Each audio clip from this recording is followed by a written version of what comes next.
What skills do you need to have? So you need to convey passion, and you need to be inspirational to others.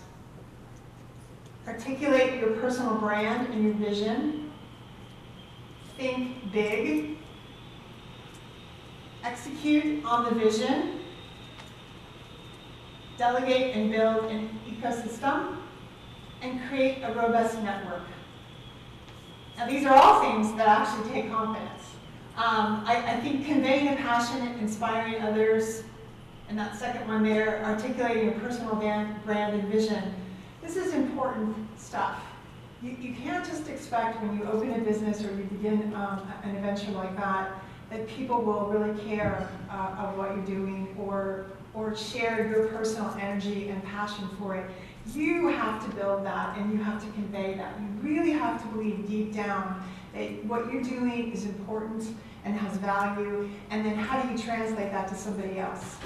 I think in my earlier life, I used to feel that, somehow or another, if I just did good work, that someone would sort of notice, and that would be great. And what I figured out was that wasn't necessarily true, that I had to really point it out to them and say, no, here's what we need to do. And at some point, I began to believe that voice inside of me and articulate that more and more for others. So those are really, really important skills to think about as you build a career and as you build a business. That ability to communicate is so important. I would really suggest that all of you think about your speech skills, your writing skills, your telephone skills, how well you communicate your thoughts and ideas to other people. It's so important. I see many, many young people that come to Hellbent. We have an internship program, and this is a real problem, that they do not have the communication skills, and we're a communication company. So really think about how you can develop that part of you. Thinking big is huge. A lot of times women tend to think in smaller terms. They sort of just want a little thing here. But what's really important into building those businesses that are going to hit that 1 million and plus mark is to think on a bigger scale. Because where you think is where you're going to go. Where you focus on is where you're going to go. So having that ability to think, well, okay, how can I build this? How can I push out more? How can I bring more people into this? What can I make of my idea? Think big. Think beyond anything that you could ever imagine, because that's where you want to go eventually. And you have to start somewhere, and it all begins in your thought process. Executing on a vision, really the hardest thing. What's the biggest force in the universe? Gravity. Inertia. Okay, inertia. Close. Inertia. Okay, I can't tell you how many people have come to me with a great idea, and I never ever hear from them again. So understand that it all takes a great idea, but then how do you get those little troops on the ground making that happen? Executing is huge. Baby steps are fine, as long as you keep going, right? Delegate and build an ecosystem. It's huge. Create a robust network. You need support. You need people that will understand your vision, that will support that. And those are why Ruth and I were very involved in community efforts in NAWBO. I also have several other boards that I sit on of different groups. My husband, my friends, they all get so sick of hearing me talk about this stuff.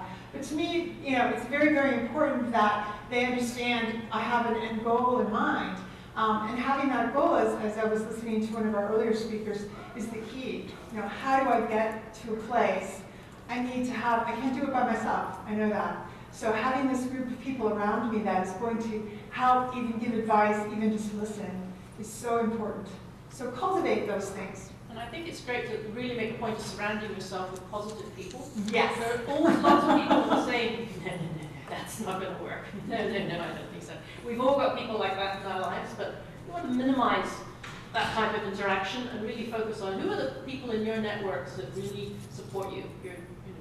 People who really believe in you and can really give you encouragement on those days when it's a hard day and you need that extra encouragement. So just try and make sure you build plenty of those positive people in your network, because I think they're critical to your success. And NAWBO, I have to say, has been a fantastic source of encouragement for me as a member. It's a community of like-minded women, and although we're all in different industries, we're very supportive of each other and give each other encouragement And there's other challenging groups times. as well. That's just one that but it's important that when you look for an organization that you think is going to be supportive of you, and then see, of course, how the people are, if they have the right kind of energy and the right kind of vibe for you. That's important. I'm in marketing, so the first word I always hear is no. I'm just going to okay, that's part of the process, a no, but then I just keep going. So it's important to understand it will take a lot of no's to get to the yes. Other ability to learn.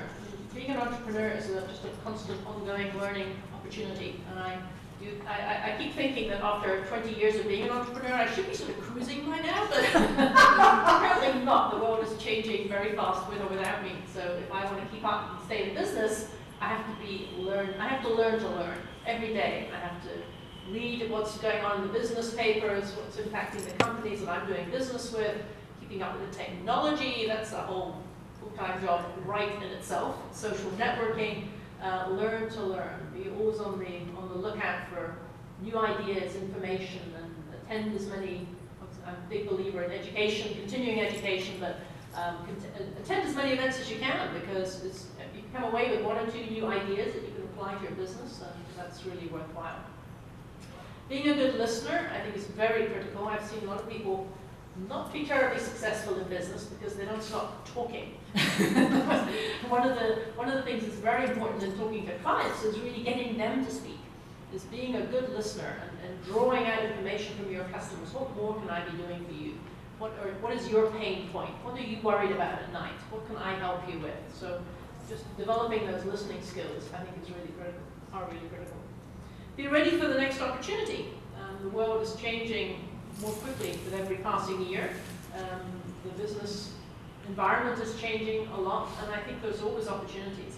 Maybe I'm a card-carrying optimist, I confess to being that, but out of every economic downturn, once things calm down, there will be new opportunities coming out of there. And someone who's alert can really leverage those opportunities. Pay it forward, as Deb said, we're both involved in a lot of community and educational programs, and I think it's really important to give back. The universe has a perfect accounting system, so the more you put in, the more it tends to come back to you. So I think it's a good thing to do. Pay it forward. Try and be recognized as a thought leader in whatever area of expertise you have. Start developing articles, write blogs, contribute in every way you can. With social media now, there's many opportunities to talk about your particular area of expertise. But become known as a leader and a specialist, someone who people will want to come to for information. And as you grow your business, I know when I started my business, I also started doing a little teaching.